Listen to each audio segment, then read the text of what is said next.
Oke, selamat sore. Sore, Bu. Sore, Bu.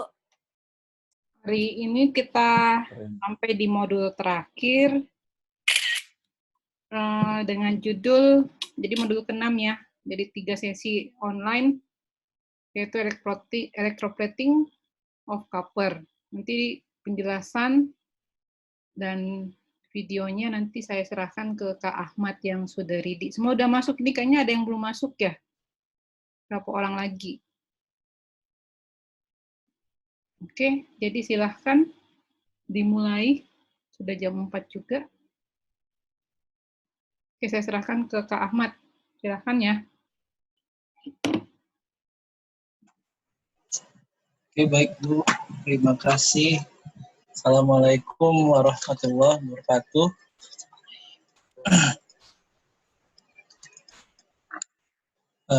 Hari ini kita praktikum modul terakhir, yaitu modul electroplating of copper, atau biasa disebut dengan penyepuhan logam.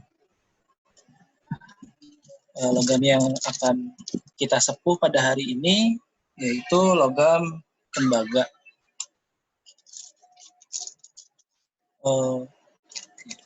Sudah hadir semua kah?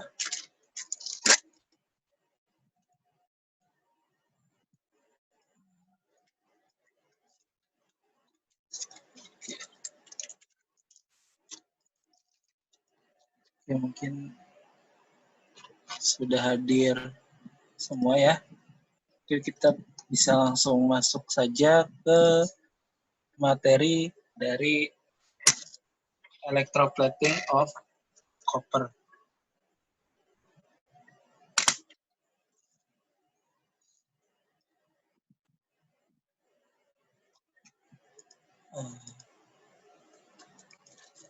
Maaf Bu, bisa share screen-nya?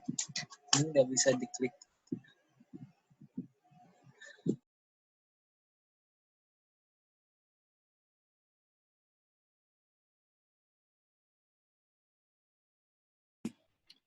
Ahmad buka aja, saya punya ditutup nggak apa-apa.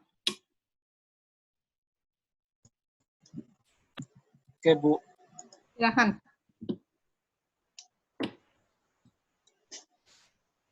Saya belum bisa klik share screen-nya. Saya stop ya. Iya. Oke, silahkan. Sudah bisa? Belum Bu.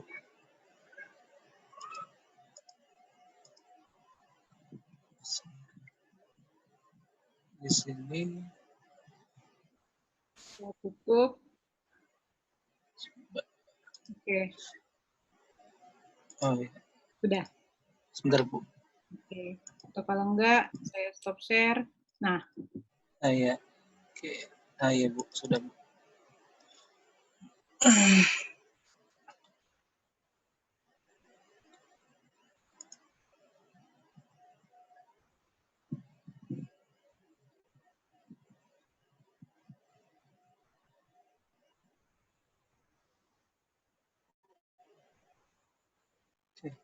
Sudah semua. Oke, kita langsung masuk saja ke materinya.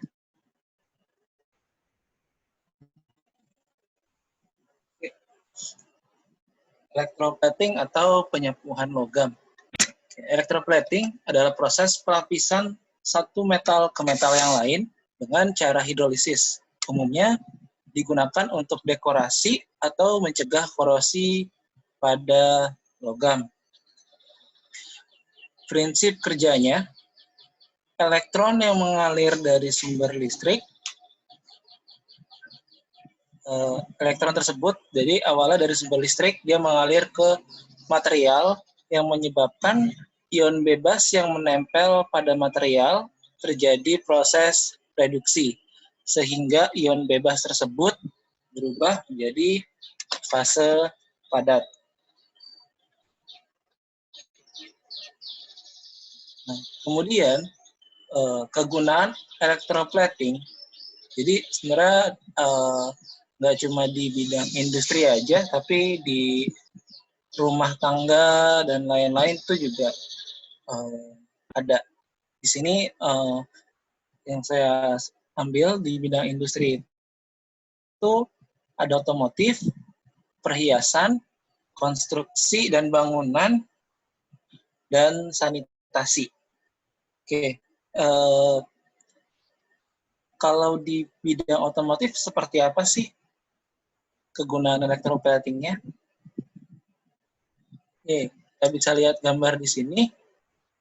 Nah, untuk bidang otomotif, jadi ada penyepuhan untuk bagian dari part otomotif tersebut. Nah, bisa kalian lihat di sini, part ini dia sudah tersepuh oleh logam, biasanya logam kromium. Nah, kalau logam kromium ini biasanya membuat logam tersebut menjadi lebih berkilau, mengkilat. Kedua, perhiasan. Oke, ini perhiasan yang kedua. Untuk perhiasan sendiri, mungkin ada beberapa dari kita yang memiliki, misalkan, cincin pemberian dari orang tua.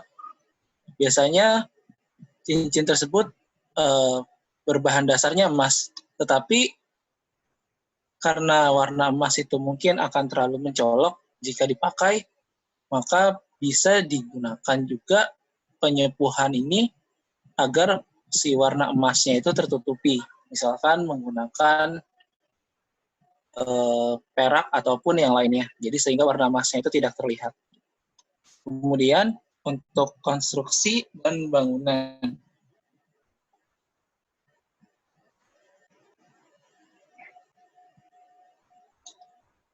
Oke, untuk konstruksi dan bangunan, di sini kita bisa lihat ada pagar.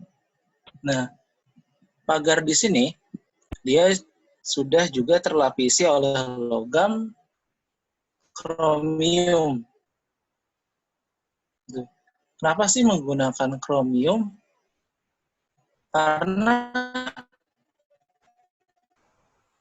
kalau kita biasa lihat pagar pada umumnya, pagar tersebut itu misalkan dalam jangka waktu 1 tahun atau 2 tahun karena dari logam yang ada.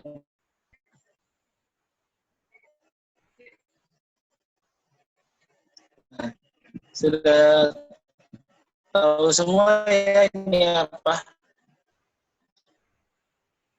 Oke, kita bisa lihat dari dekorasinya gitu. Jadi orang akan tertarik untuk membeli alat tersebut.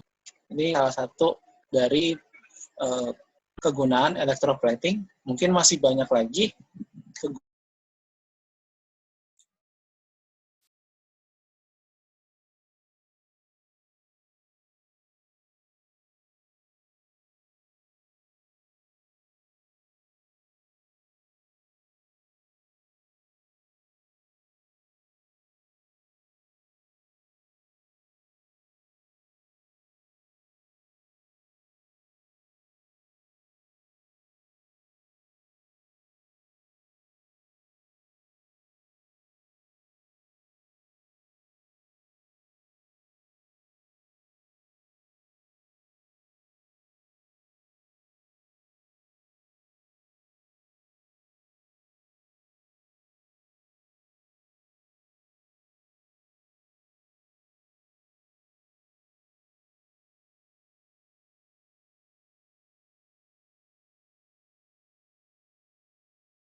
Oke, maaf tadi ada sedikit gangguan.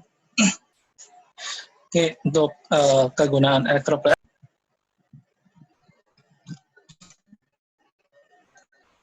insya Allah sudah jelas semua ya. Kita lanjut ke berikutnya. Kak, maaf Kak, tadi suaranya putus-putus pas penggunaan kromium. Boleh diulang nggak Kak? Oke, untuk kromium ya. Oke.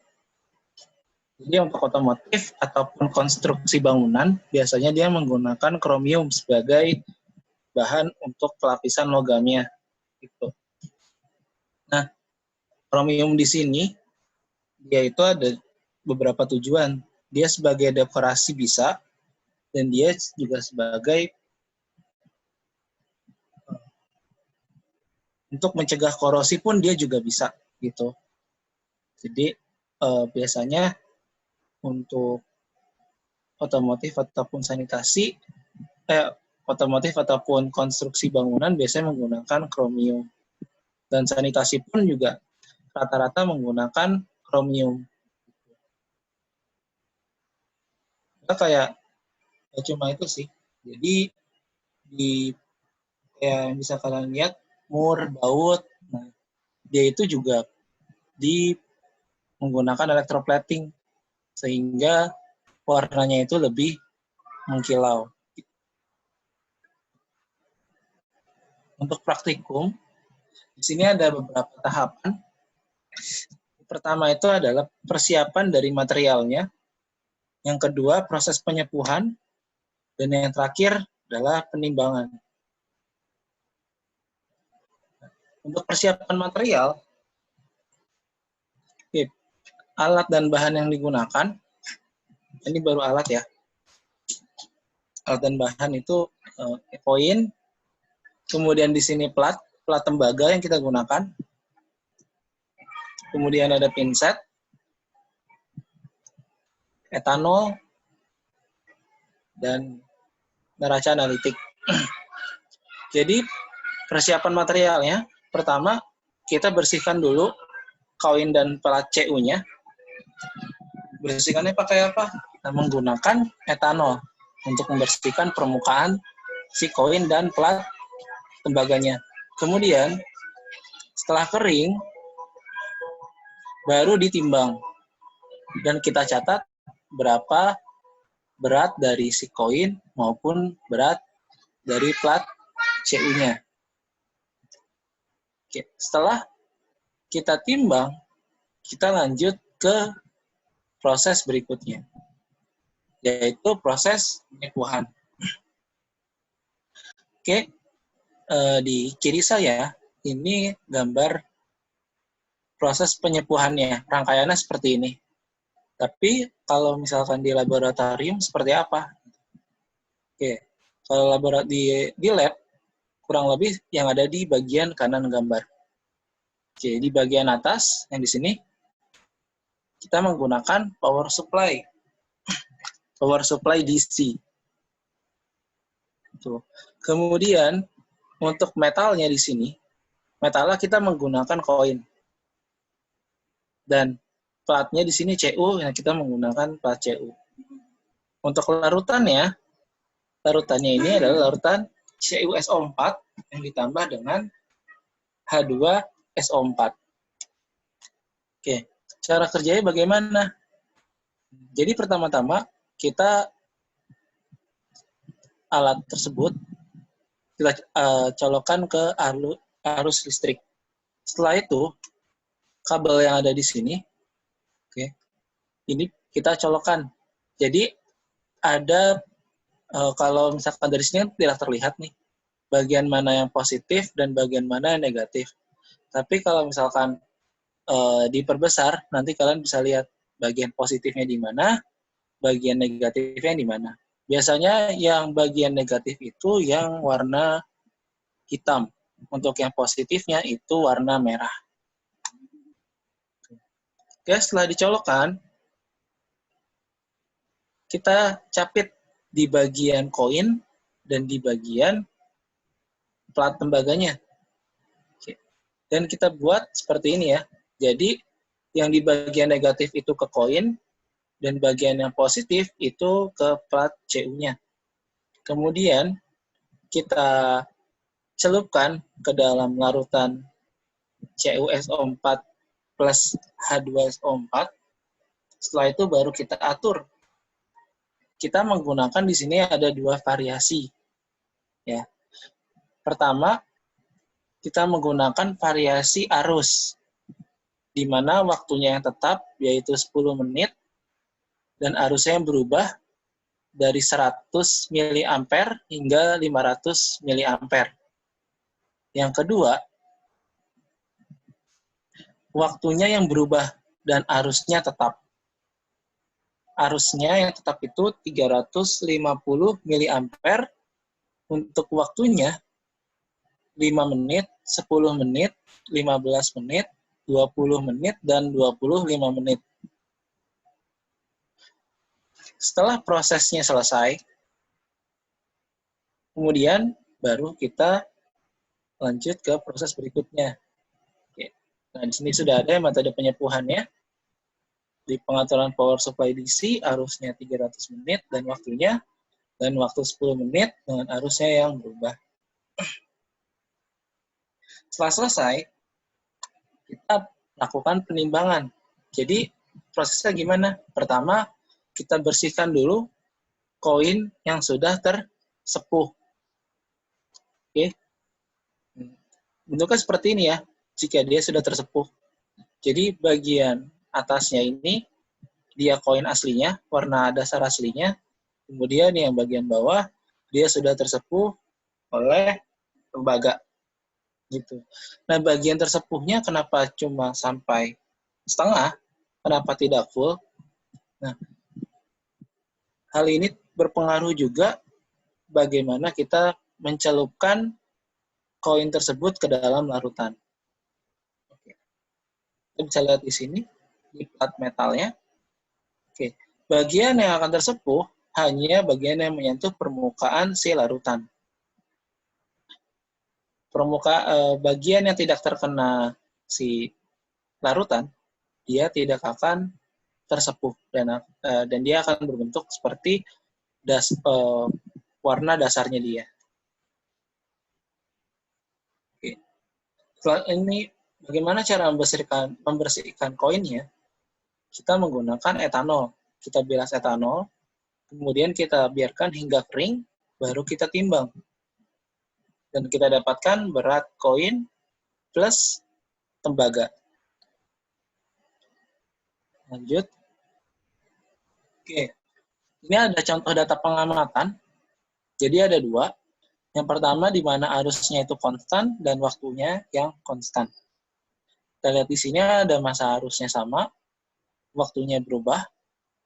Nah, di sini ada masa koin sebelum electroplating dan masa koin sesudah electroplating. Oke, dan di sini ada selisih ya. Oke. Selisih ini apa sih? Selisih ini adalah berat dari si tembaga yang menempel pada koin. Yang kita cari adalah berat tembaga yang menempel pada koin. Jadi si massa koinnya sebenarnya hanya sebagai basisnya dia untuk penempelan si tembaga. Kemudian di perhitungan, bagaimana sih cara menghitungnya? Oke, untuk massa koin kita sudah tahu, massa koin setelah penyepuhan, kemudian massa penyepuhan itu adalah massa koin setelah penyepuhan dikurang massa koin. Dapat massa penyepuhan. Setelah itu, setelah dapat, kita buat kurva linier. Dengan rumus Y sama dengan A plus BX, di mana massa penyepuhan versus waktu, dan massa penyepuhan versus arus. Oke, untuk waktu dan arus, di sini yang kita lihat adalah variabel yang berubah. Ya. Jadi untuk arus yang konstan, yang kita gunakan adalah waktunya yang berubah. Waktu versus dengan massa penyepuhan. Untuk waktu yang konstan, arus dengan massa penyepuhan. Oke. Kemudian, kita cari nilai A, B, dan R. Oke. Di sini kita menggunakan dua versi. Yang pertama dari Excel, ABR-nya, dan dari kalkulator. Oke, terakhir adalah link dari video electroplating. Coba tonton ya.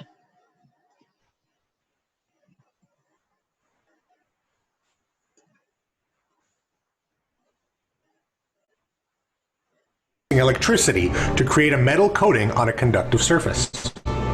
The equipment and ingredients you're going to need for this episode includes Root-Away, which contains copper sulfate, Metal cleaning powder, a couple of AA batteries, a short length of copper tubing, 2 alligator clips, mason jar, electrical tape, a non-galvanized metal for coating, a kitchen scale, nitrile gloves. and a dust mask.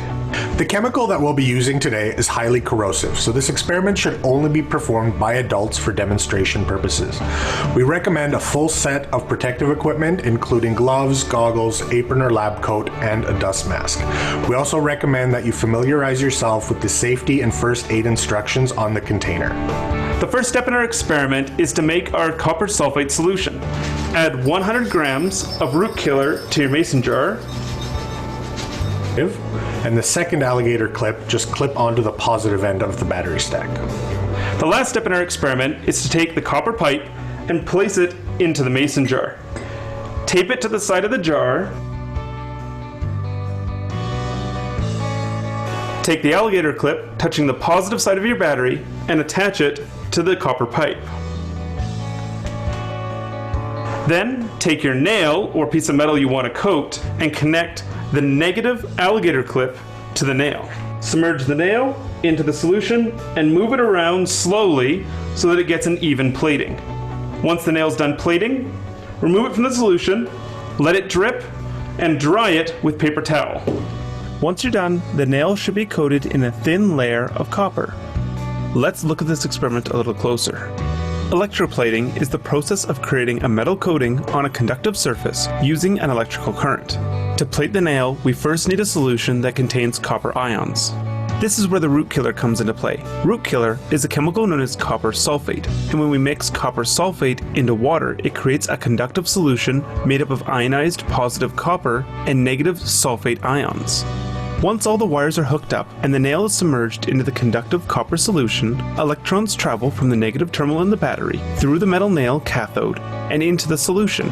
From there, they travel through the conductive solution towards and into the copper anode and back into the positive terminal of the battery. The electrons will continue to travel through the circuit as long as the nail remains submerged in the conductive solution. As the electrons travel the circuit, they build up in the nail cathode and it becomes negatively charged. This negative charge attracts the positively charged copper ions that are floating in the solution, causing them to deionize.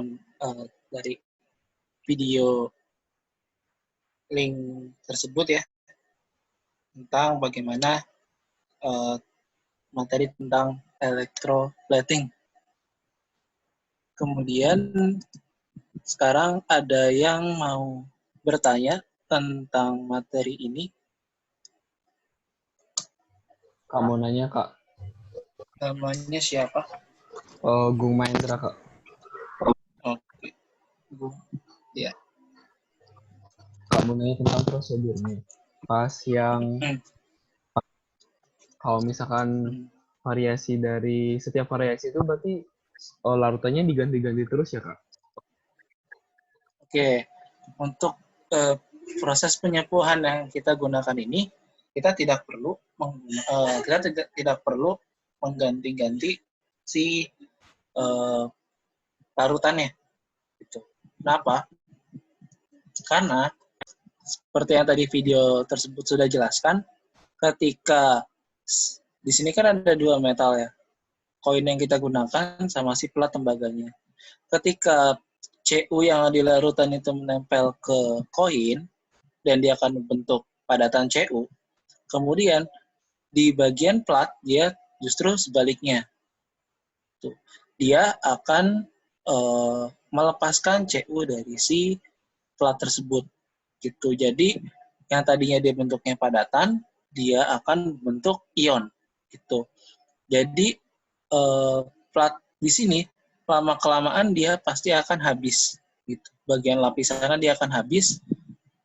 Ketika dia sudah mulai habis dan tidak bisa digunakan kembali, maka harus diganti dengan plat yang baru. Gitu. Kak. Ya, siapa? Yong, Kak. Yong. Itu Kak, pas di anoda kan kita gunakan kan sekarang kan Cu kan Kak. Tapi itu bisa aja kan Kak kita ganti dengan metal yang inert. Jadi hanya si larutannya aja yang bereaksi sama si yang logam yang mau kita lapisi Kak. Iya, bisa juga seperti itu. Tetapi resikonya adalah kita harus sering mengganti si larutannya. Karena pasti lama-kelamaan kandungan ion Cu di dalam larutan pasti akan habis. Jadi otomatis harus diganti terus. Mungkin satu kali percobaan, misalkan untuk koin, nanti setelah itu baru dia harus mengganti lagi larutan yang baru. Gitu. Kak, saya mau Kira-kira nanya. Ya, siapa namanya? Andrea, Kak. Saya mau nanya, tadi kan yang di video itu dia bilang kalau dia ngegerakin si metal yang mau disepuh supaya dapat even coating. sebenarnya itu necessary nggak sih Kak kalau misalnya kita ngegerakin si logamnya, dan sebenarnya pengaruhnya apa kalau kita gerakin sampai bisa coatingnya tuh even gitu? Oke, jadi sebenarnya pelapisan pada metal, kalau misalkan kita misalnya kita aduk-aduk nih si metalnya gitu, atau nggak si koinnya kita aduk-aduk. Nah, biasanya penyepuhannya jadi tidak merata gitu, karena misalkan awalnya kan cuma setengah bagian ini ya, yang seperti contoh ini ya, awalnya kan dia cuma setengah ya. Kalau ini biasanya dia setelah dicelupkan dia didiamkan terus, baru kemudian diangkat gitu. Tapi jika dia misalkan di gerak-gerakan gitu ya, nanti bagian yang tersepuh itu nggak cuma segini, tapi bisa lebih tinggi atau lebih rendah gitu. Dan pasti Dan pasti dekorasi dari si tembaga tersebut, ketebalannya pasti akan berubah gitu dan nggak sama, kecuali yang kita inginkan, kita ingin menyepuh total si koinnya gitu, mungkin akan berbeda gitu. Dan biasanya untuk kasus seperti ini tuh metode penyepuhan seperti gambar di sini ini kurang relevan gitu. Karena untuk industri dia metode penyepuhannya sudah berbeda lagi, nggak seperti kayak gini. Ya, Jadi makasih. Andrea bisa coba ya searching di YouTube atau sumber yang lain untuk penyepuhan skala industri itu seperti apa gitu. Oke Kak. Ya. Ada lagi yang mau bertanya? Halo Pak. Ya, siapa? Indra Kak, halo ya. Suaranya kurang jelas. Ya, halo Kak, maaf.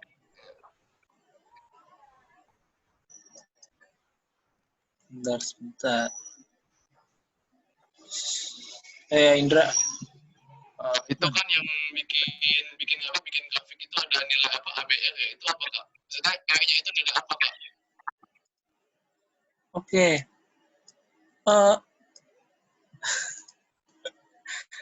Oke, itu ya ABR ya. Ini standar ya kalau kalian bikin kurva linear, jadi ada slope gitu. Ya. Jadi sebenarnya kita mencari kurva di sini, kita cari nilai A, B, dan R. Kita kan tadi kalau yang di video yang sudah kita tonton, kertas rokok juga tidak bisa nih. Kan kalau video yang sudah kita tonton sebelumnya, Saya ada tembakau, saya ada rokok, ada vape, ada pot, tinggal pilih saya.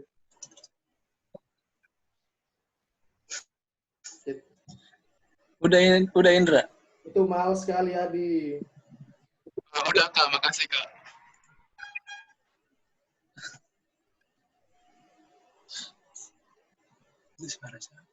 Yoi.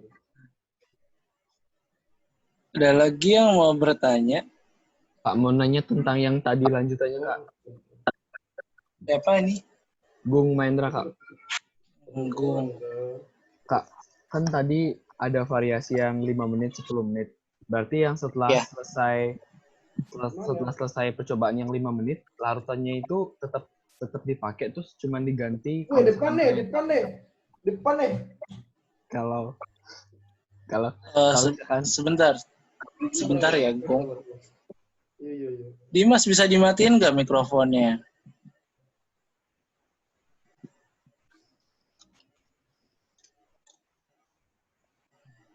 Ya, lanjut, Gung. Berarti itu larutannya tetap terus misalkan cuman plat tembaganya diganti atau gimana, Kak? Oke, untuk plat tembaga ada batas di mana dia itu harus diganti. Biasanya ya kalau di lab itu setelah menggunakan plat tembaga yang pertama, plat tembaga yang berikutnya dia harus ganti gitu. Karena pelepasan si pelepasan CU dari CU solid ke CU ion itu bisa merusak si platnya. Jadi yang ditakutkan adalah nanti ketika proses penyepuhan yang nanti di bagian alat ini dia tidak terdeteksi itu takutnya penghantarnya. Jadi harusnya kan si CU ini dia bisa menerima elektron, jadi kembali lagi ke daya ke power source-nya gitu. Nah kalau misalkan di sininya rusak, jadi elektron itu cuma sampai sini, dia nggak balik lagi ke power source-nya karena di sininya udah nggak bisa dipakai si CU-nya, jadi harus diganti lagi. Berarti larutan sebelumnya masih bisa dipakai gitu ya, Kak? Iya, larutannya masih bisa. Tapi ada juga kasus di mana si nggak cuma CU doang yang keluar dari plat ini, dan dia bisa mungkin ada pengotor ya, dan menyebabkan si larutan CuSO4 ini dia menjadi kotor. Biasanya kalau sudah kotor, baiknya sih kita tidak menggunakan larutan yang sudah kotor, kita gunakan saja larutan yang baru supaya hasilnya lebih maksimal. Oke, Kak. Makasih, Kak. Ya. Ada lagi yang mau bertanya? Kak, Ya, siapa? Ayong, Kak. Kan tadi kan Ya. misalnya kalau kita ganti yang plat anodanya sama yang inert kan, Kak. Jadi nanti ion yang di larutan itu kan makin lama makin berkurang kan, Kak, sampai habis. Nah, itu kan jadinya misalnya sisa si SO4-nya aja kan, Kak. Nah, misalnya saat itu kita ganti lagi si katodanya itu menjadi yang inert, tapi yang anodanya itu kita ganti sama CU-nya, jadi kita bisa membuat garam CuSO4 kan, Pak? Kak, kayak gitu. Oh, jadi mau dibalik ya si Jadi kan awalnya elektronnya kan dari dia masuk ke metal kan. Metal habis itu baru ke yang inert, habis itu ketika sini mau habis kemudian dibalik gitu. Iya, Kak. Elektron itu gitu ya. Oke, kalau seperti itu nanti yang akan jadi masalah di sini gitu.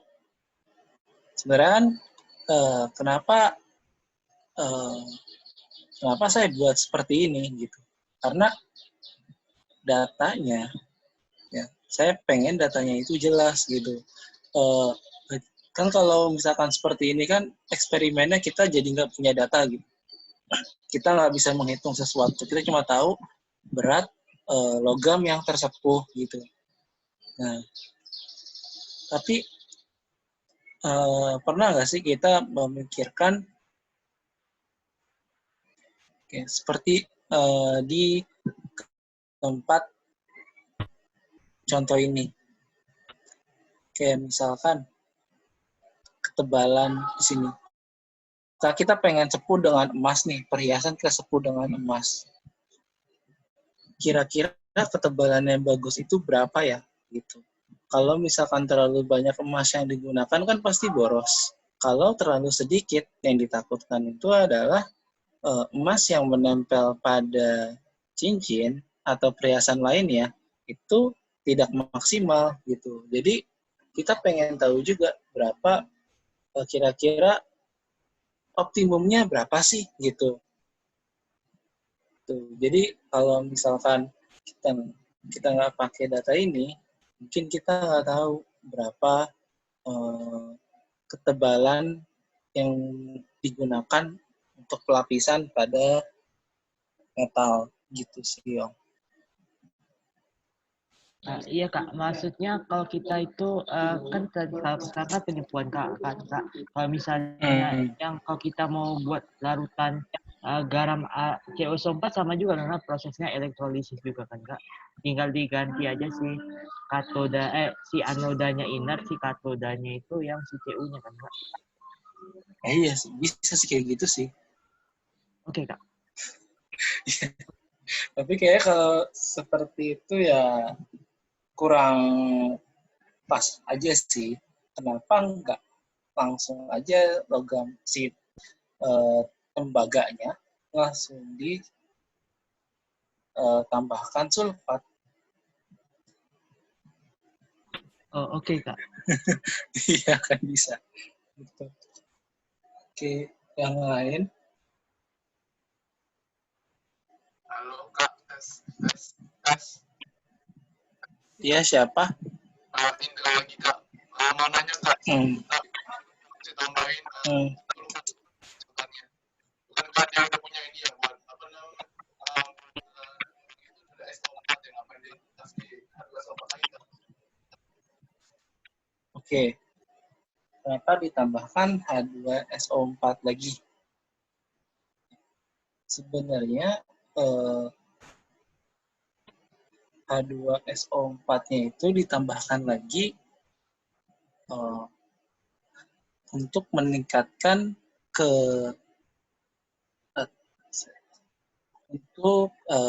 meningkatkan keasaman dari si larutan itu.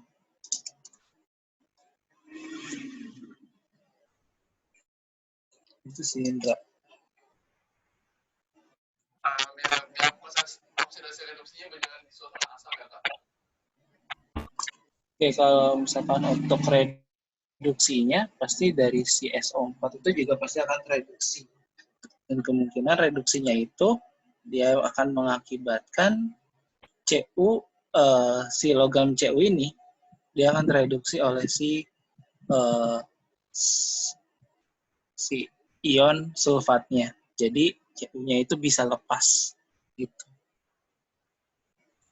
Oke Kak, makasih. Iya. Ada lagi yang mau bertanya?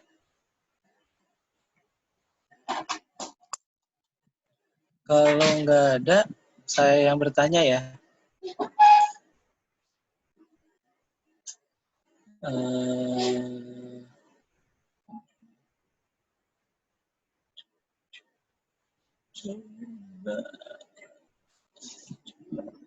Fuspianti.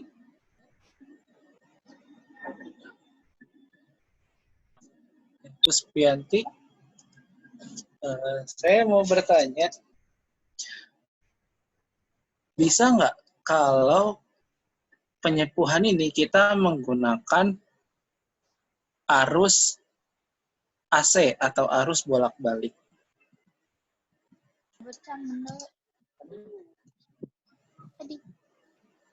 Bang nangkep tuh ratu. Abang.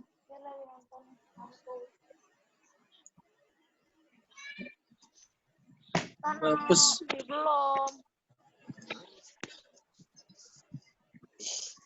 Puspianti, mana Puspianti? Iya, jangan dia buka suara kak putus-putus tadi. Jadi jelas ngomongnya. Ya, bisa nggak kalau misalkan saya menggunakan arus bolak-balik dalam metode penyepuhan ini? Oh, enggak. Pertanyaannya tuh bisa Kak kalau menggunakan arus bolak-balik itu ya Kak? Iya. Kalau menurut saya kayaknya bisa. Kenapa nggak bisa?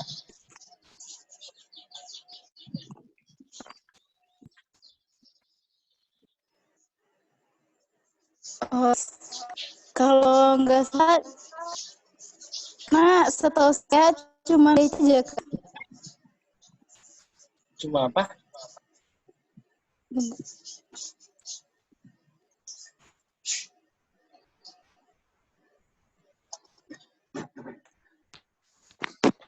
Nggak jelas suaranya Puspianti. Iya Kak, ini jaringan Kak, maaf Kak.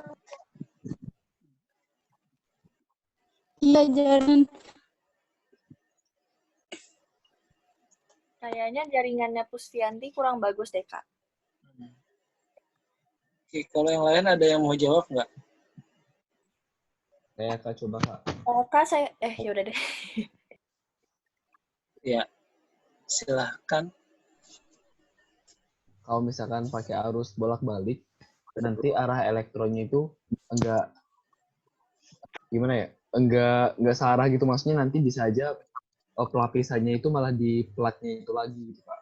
Maksudnya enggak tetap di apa sih di logam yang kita lapisi, nanti malah di plat CU-nya sendiri yang nanti yang kelapisan karena arusnya bolak-balik gitu Pak. Mungkin yang lain ada tambahan. Saya mau nambahin boleh nggak, Kak? Ya, boleh. Sama kayak Gung, jawabannya kalau menurut saya sih nggak boleh. Nggak bisa, soalnya arusnya itu kan harus bergerak dari logam yang dari logam CU ke logam yang mau kita sepuh, supaya logam yang mau kita sepuh itu bermuatan negatif dan bisa attract ion Cu2+ yang ada di dalam larutan elektrolitnya. Gitu sih, Kak. Kurang lebih seperti itu ya. Jadi kalau kita menggunakan arus AC, penyebarannya jadi nggak jelas, gitu. Karena dia tidak bisa searah lagi, gitu. Jadi biasanya kalau untuk arus bolak-balik, biasanya tidak digunakan, gitu. Karena pasti di bagian metalnya sendiri dia akan bermasalah, di bagian si anodanya sendiri dia juga akan bermasalah. Oke. Untuk di bagian data pengamatan, ada yang mau ditanyakan nggak? Apa udah jelas? Kak, kalau di cara kerja itu kan cuma ada 4 variasi ya, Kak. Berarti nanti di laporan kita ikutin variasi yang ada di sini ya, Kak? Oke, nanti untuk variasinya, kurang lebih saya akan ngasih 5 variasi di sini. Jadi, saya sudah siapkan sebanyak kelompok yang ada di praktikum, kalau nggak salah 9 ya. 9 itu saya sudah siapkan semua, jadi masing-masing dapat arus konstan sama waktu konstan, di mana dia kurang lebih data pengamatannya seperti ini. Waktunya sampai 25 menit, kemudian untuk yang arus dia sampai 500. Oke, Kak.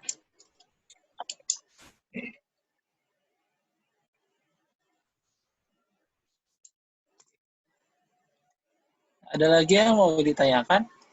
Kamu nanya lagi, Kak. Iya.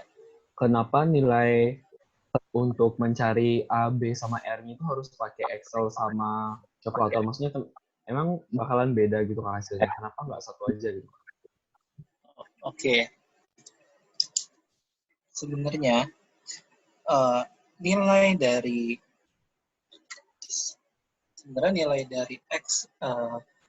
ABR yang ada di Excel sama ABR yang dari kalkulator dari desimalnya itu udah pasti berbeda gitu. Karena bisa jadi dari Excel itu misalkan 6, sekian kali 10 pangkat sekian gitu. Tapi ternyata yang muncul di Excel itu cuma 0,0000 gitu. Bahkan kalau misalkan dia kecil banget, hasilnya cuma 0,0000 gitu. Tapi kalau dari kalkulator, itu dia bisa kelihatan meskipun dia pangkatnya itu sangat kecil gitu. Makanya ketika kalian akan menggunakan data tersebut, misalkan nih, kita pengen tahu data yang lebih pasti, itu kita mau pakai siapa sih? Mau pakai Excel kah atau mau pakai kalkulator gitu? Karena pasti datanya akan berbeda antara dari Excel ataupun dari kalkulator. Itu sih.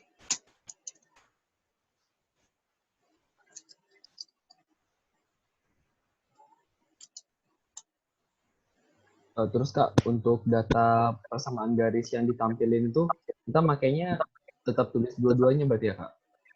Oke, ya. Jadi ada dua ya. Jadi untuk masa penyepuhan versus waktu, itu dia ada nilainya sendiri, ABR-nya sendiri. Masa penyepuhan versus arus ada nilainya sendiri. Jadi nggak digabung ya. Nggak dijadiin satu grafik, tapi dipisah grafiknya. Maksud saya nilai dari kalkulator sama Excel-nya itu Kak, apakah dua-duanya ditulis atau gimana Kak? Iya, ditulis. Nanti kalian bisa bandingkan bedanya di mana sih gitu. Kira-kira yang lebih efektif itu kita pakai yang mana? Kalau dari nilai yang dihasilkan antara Excel dan kalkulator.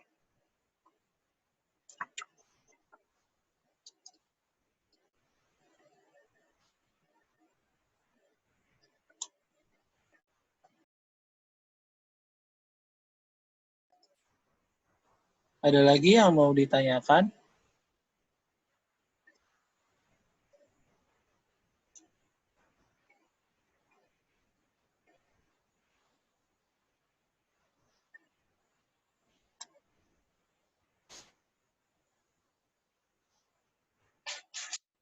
Nggak ada Kak, mungkin yang lain. Nanti data pengamatannya akan saya kirimkan via Google Classroom. Dan untuk pengumpulan laporannya, saya sudah setting. Insya Allah besok udah bisa dikumpulkan laporannya. Kemudian untuk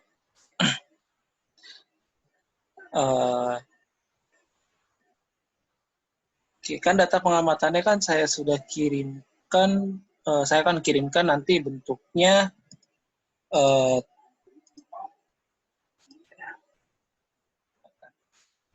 itu PDF.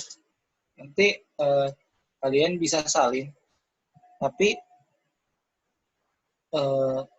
jangan salin banget gitu. Karena ketahuan sih antara yang benar-benar dia itu nyalin langsung, nggak apa ya. Mungkin kalau seperti ini, seperti di sini sih nggak masalah gitu.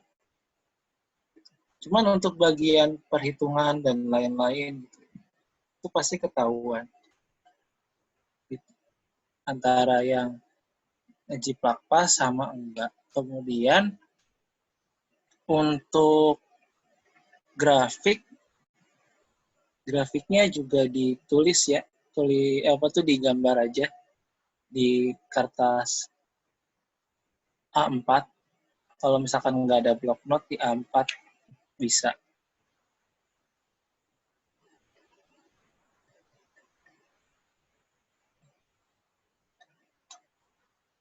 Mungkin kalau tidak ada yang bertanya lagi, saya kembalikan ke Bu Nona Mary. Oke, terima kasih. Ada yang bertanya lagi nggak? Jadi ini adalah praktikum online sesi terakhir. Minggu depan cuma mengerjakan laporan, mengumpulkan laporan ya. Setelah itu udah selesai, tinggal project besarnya.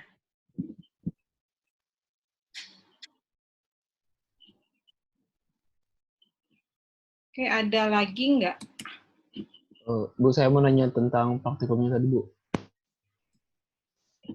Yang di bagian pembuatan grafiknya untuk yang bagian masa itu skalanya berapa ya, Kak? Soalnya kalau misalkan dari data yang tadi kan kecil-kecil banget. Itu skalanya berapa, Kak?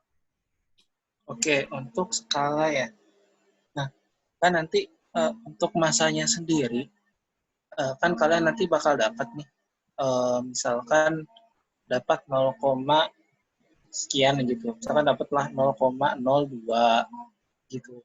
Ntar kalian range aja dari 0 sampai yang tertingginya itu berapa masanya, tambahin aja kurang lebih, misalkan kalau masa paling tingginya 1,2 gram, bikin aja jadi 1,5 gram gitu. Jadi kan nggak terlalu jauh bedanya gitu. Oke Kak, makasih Kak. Iya.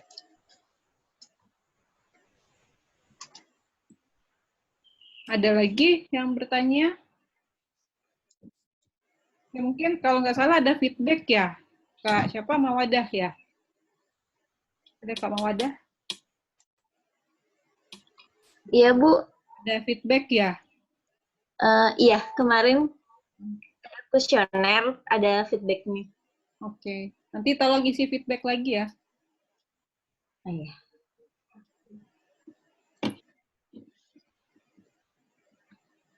Ada yang mau bertanya lagi?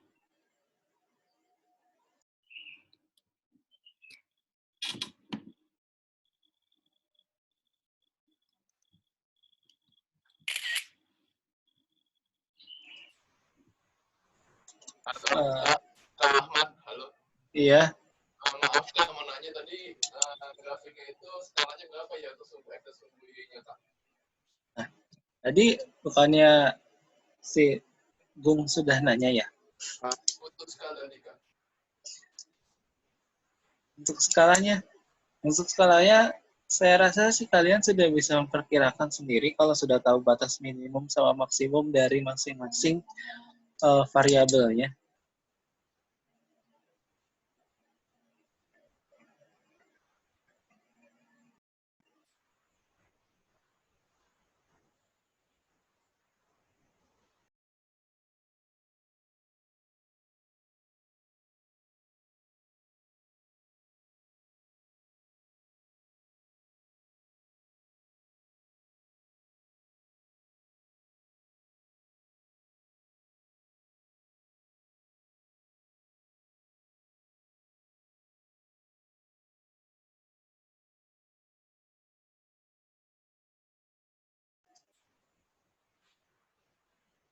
Ada lagi yang mau ditanyakan?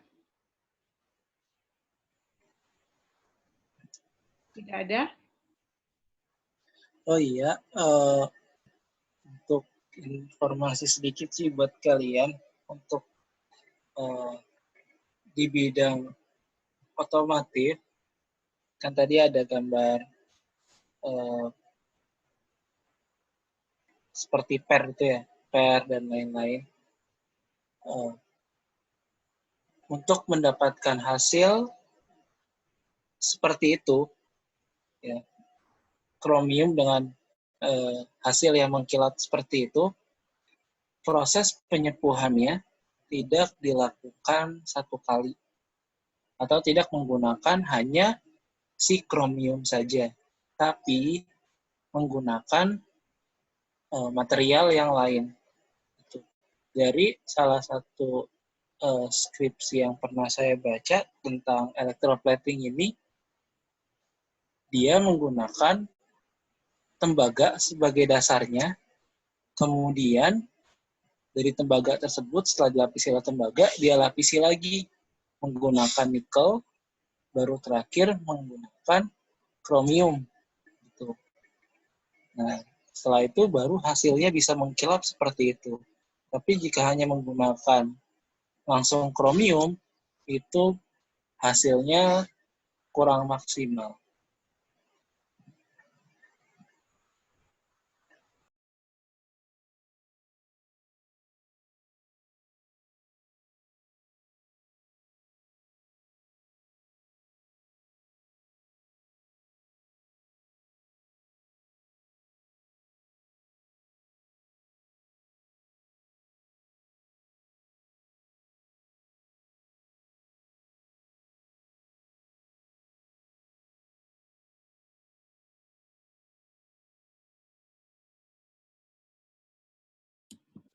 Oke, ada lagi yang mau ditanya?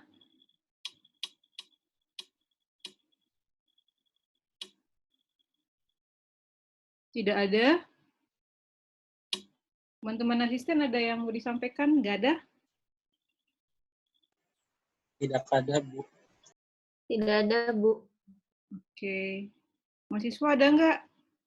Kalau nggak ada, kita tutup sampai di sini. Terima kasih kami dari tim Analitik 2. Terima kasih sudah selesai praktikumnya dari praktikum tatap muka sampai dengan praktikum online. Semoga semua sukses, semoga semua sehat. Ya, saya dengar sudah ada ujian ya hari ini ya, SPE. Bu. Oke. Iya, Bu, udah. Iya, Bu. Oke, semoga semuanya lulus. Oke, saya kira itu saja. Kalau ada yang kurang dari kami, minta maaf. Karena tiba-tiba harus jadi online, proyeknya juga tiba-tiba harus jadi online ya. Di luar dari kuasanya kami. Oke, so semoga ilmunya bermanfaat. Ini bisa juga jadi SPE itu sangat aplikatif, jadi bisa buat electroplating, buat pemisahan, jadi buat kromatografi kolom, penukar ion. Biasanya SPE itu adalah dasar dari untuk praktikum yang ataupun untuk penelitian selanjutnya, karena kepake semua. Kromatografi apalagi. Di organik akan dipakai, kemudian di kimia fisika, electroplating akan dipakai. Oke, jadi saya harap tetap diingat ilmunya dan mungkin satu waktu akan digunakan. Oke, itu saja. Terima kasih untuk semuanya. Saya tutup, selamat sore. Selamat sore, Bu. Terima kasih. Sore, Bu. Terima kasih, Bu. Terima kasih, Kak. Terima kasih, Bu. Sama-sama. Iya, Bu. Sama-sama.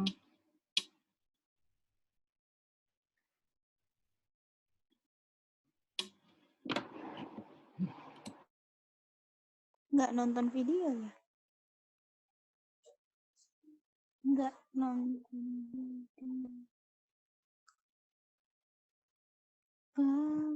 Ih, cuma aku yang masih nyambung.